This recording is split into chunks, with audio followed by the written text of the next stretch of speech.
नाज़रीन करम, आप देख रहे हैं साला डिजिटल उर्दू पर आज का न्यूज़ बुलेटिन, जहां हम आपके लिए मुल्क और दुनिया की अहम और मुस्तनद खबरें पेश करेंगे। सियासत, समाज, मईशत, मज़हब और अवामी ज़िंदगी से जुड़ी ताज़ा पेशरफ्त के साथ अहम फ़ैसले, नुमायाँ वाक़यात और वो सब कुछ जो आपको बाखबर रखता है। चलिए खबरों का आगाज़ करते हैं। सुप्रीम कोर्ट ने नीट यूजी इम्तहान में पेपर लीक के मामले पर सख्त बरहमी का इजहार करते हुए कहा कि नौजवानों और उनके ख़ानदानों को मायूस नहीं करना चाहिए। इम्तहानी निज़ाम में असल मसला उस वक्त तक ख़त्म नहीं होगा जब तक जवाबदेही न होगी। सॉलिसिटर जनरल तुषार मेहता ने अदालत को बताया कि हुकूमत तलबा को लेकर संजीदा है और वज़ीर आज़म नरेंद्र मोदी खुद सूरत हाल की निगरानी कर रहे हैं ताकि किसी किस्म की कोताही न रह जाए। उन्होंने कहा कि 21 जून को होने वाले नीट यूजीसी री-टेस्ट के लिए नए इंतजाम किए गए हैं। जस्टिस PS नरसिम्हा और जस्टिस आलोक आराधे पर मुश्तमिल बेंच ने कहा कि अगर इम्तिहान में पेपर लीक हुआ तो ये तलबा और उनके ख़ानदानों के लिए निहायत ही तकलीफ़दा होता है। जवाबदेही उसी वक्त मौसर होगी जब ये तय हो कि ज़िम्मेदारी किस फ़र्द पर आयद होती है।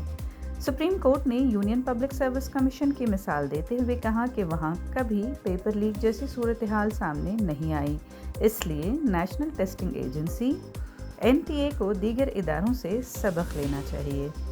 अदालत उन दरखास्तों पर समाअत कर रही थी जिनमें NTA की तंजीम नौ या उसे एक मजबूत और ख़ुद मुख्तार इदारा बनाया जाए ताकि ये नीट इम्तिहान शफाफ अंदाज में मुनक़्क़िद किया जा सके।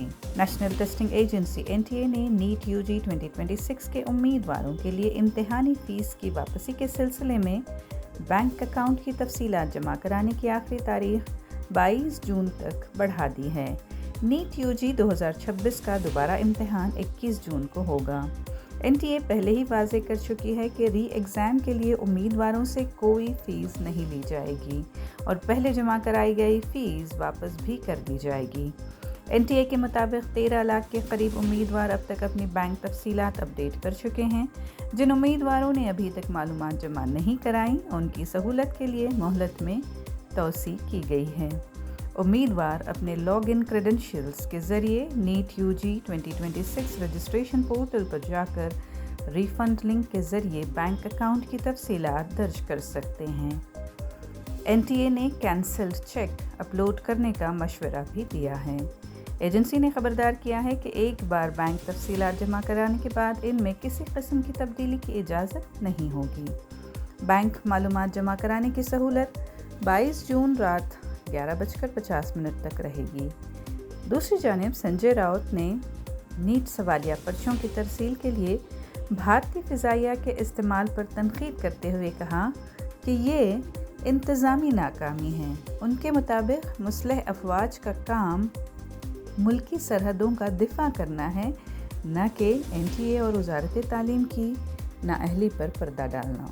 CBSE ने ऐलान किया है कि नताइज के बाद की सरगर्मियों, जवाबी कापियों की तस्दीक और दोबारा जांच के लिए ऑनलाइन पोर्टल 1 जून से फ़ाल होगा।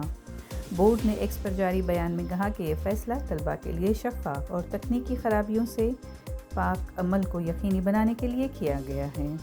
CBSE के मुताबिक इस इक़दाम का मकसद जांच के आला तरीन मेयार और ज़वाबित को बरकरार रखना है। बोर्ड ने तलबा और वालिदैन को मशवरा दिया कि किसी भी सवाल या रहनुमाई के लिए CBSE टेली काउंसलिंग हेल्पलाइन या ईमेल जो आपके स्क्रीन पर है पर रब्ता करें। ये वजाहत ऐसे वक्त में सामने आई है जब बाज़ तलबा और वालिदैन ने ऑन स्क्रीन मार्किंग यानी OSM निज़ाम पर शक का इजहार किया था। रुकन असम्बली और वीर शाइवा लिंगायत तरक्याती कॉरपोरेशन के चेयरमैन विजयानंद काशप्पनवर को वज़ीर बनाने की ख्वाहिश में उनके हामियों ने आंध्र प्रदेश के श्री शैलम श्री मल्लिकार्जुन मंदिर में खुसूसी पूजा और दुआ का एहतमाम किया। उन्होंने नायब वज़ीर आला DK शिव कुमार और कांग्रेस हाईकमान से भी काशप्पनवर को वज़ारत देने की अपील की। विजयानंद काशप्पनवर रुकन असम्बली वीर शैवा लिंगायत तरक्याती कॉरपोरेशन के चेयरमैन और पंचम साली बिरादरी के कौमी सदर हैं।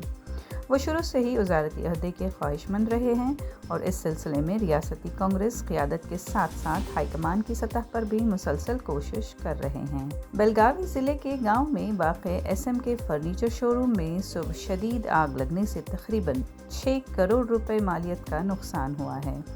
اطلاع کے مطابق آگ صبح تقریباً 3 بجے شارٹ سرکٹ کے باعث لگ گئی اور یہ فرنیچر شو روم شیولنگ پاٹل کی ملکیت ہے۔ دیکھتے ہی دیکھتے پورا شو روم آگ کی لپیٹ میں آ گیا۔ پولیس اور فائر بریگیڈ کے اہلکار موقع پر پہنچ گئے اور آگ پر قابو پانے کے لیے بھرپور کوششیں کی گئیں۔ شو روم کے قریب ہی پیٹرول پمپ ہونے کے باوجود ایک بڑا حادثہ ٹل گیا۔ یہ حادثہ گھاٹ پربھا پولیس تھانے کی حدود کا ہے۔ بھارتی سپریم کورٹ نے خاتون پہلوان ونیش پھوگٹ کو 30 اور 31 مئی کو ہونے والے ایشین گیمز 2026 کے سلیکشن ٹرائلز میں حصہ لینے کی اجازت دے دی ہے۔ یہ فیصلہ wrestling federation of India WFI کی جانب سے دائر درخواست پر سماعت کے دوران سنایا گیا۔ WFI نے ونیش کو ریٹائرمنٹ کے بعد واپسی کرنے والے کھلاڑیوں کے لیے لازمی 6 ماہ کے وقفے کی شرط کا حوالہ دیتے ہوئے 26 جون تک گھریلو مقابلوں کے لیے نااہل قرار دیا تھا۔ تاہم دہلی ہائی کورٹ نے کہا کہ ونیش زچگی کے وقفے کے بعد واپسی کر رہی ہیں اور ماں بننا کسی خاتون کھلاڑی کو مقابلوں سے باہر رکھنے کی وجہ نہیں بن سکتا۔ ونیش کی وکیل مادھوی دیوان نے عدالت کو بتایا کہ ان کی موکل صرف مقابلے میں حصہ لینے کا موقع چاہتی ہیں۔ WFI نے انہیں 50 کلو گرام زمرے میں ٹرائلز کھیلنے کی اجازت دی ہے۔ دوسری جانب کم از کم 16 خواتین پہلوانوں نے عدالت سے رجوع کرتے ہوئے مطالبہ کیا ہے کہ ونیش کو براہ راست داخلہ نہ دیا جائے بلکہ انہیں بھی دیگر کھلاڑیوں کی طرح معمول کے کوالیفائنگ عمل سے گزرنا چاہیے۔ بنگلورو میں سونے کی قیمتوں میں آج معمولی کمی ریکارڈ کی گئی۔ 24 کیرٹ سونا 15,704 روپے فی گرام، 22 کیرٹ 14,395 روپے فی گرام اور 18 کیرٹ سونا 11,778 روپے فی گرام پر فروخت ہوا۔ گزشتہ روز کے مقابلے میں 24 کیرٹ سونے کی قیمت میں 60 روپے فی گرام کی کمی ہوئی ہے، 22 کیرٹ میں 55 روپے فی گرام کمی ہوئی اور 18 کیرٹ میں 45 روپے فی گرام کی کمی آئی ہے۔ یہ قیمتیں اس بلیٹن کے ریکارڈ کرتے وقت کی ہیں۔ آج کے نیوز بلیٹن سے اتنا ہی۔ اگلی ملاقات تک اجازت دیجیے، تب تک باخبر رہیں اور اپنا خیال رکھیں۔ کامنٹ سیکشن میں ہمیں ضرور بتائیں کہ آپ کون سی نیوز سننا چاہتے ہیں۔ سالار ڈیجیٹل اردو کو سبسکرائب، لائک اور شیئر ضرور کریں۔